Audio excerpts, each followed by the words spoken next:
Number 1, जब आफ्नो लक्ष्य अरूलाई भन्नुहुन्छ त्यो लक्ष्य पूरा हुने सम्भावना कम रहेको हुन्छ, किनकि आफ्नो लक्ष्य भनेर खुसी भई सन्तुष्ट महसुस हुने भएकाले सम्भावना कम रहेको हुन्छ।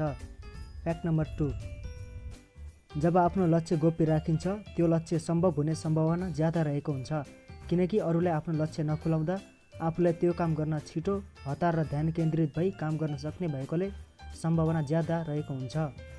फ्याक्ट नम्बर 3, कसैसँग तपाईँ सानो केही माग्न चाहनुहुन्छ भने त्यो वस्तुलाई गिफ्ट भनेर माग्नुहोस्।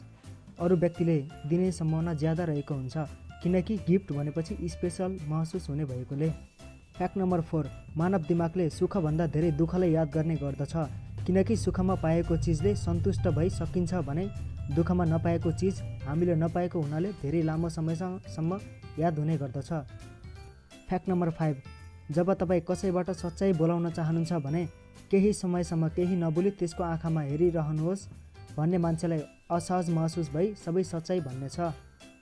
फ्याक्ट नम्बर 6, सकारात्मक सोच तपाईँलाई स्वास्थ्य राख्नमा मद्दत गर्दछ। कुनै बिमारी औषधिले मात्रै नभई सकारात्मक सोचले पनि निको हुने गर्दछ। फ्याक्ट नम्बर 7, जो व्यक्ति सबैलाई खुसी पार्न खोज्छ प्राय त्यही व्यक्ति सबैभन्दा दुःख भोगिरहेको हुन्छ। फ्याक्ट नम्बर 8, दुनियाँमा 18 वर्षदेखि 33 वर्षसम्मको मान्छेले सबैभन्दा तनाव भोगिरहेको हुन्छ। यो भिडियो तपाईँहरूलाई मन परेमा भिडियोलाई लाइक, सेयर, फलो गरी हामीसँग जोडिनुहोला। धन्यवाद।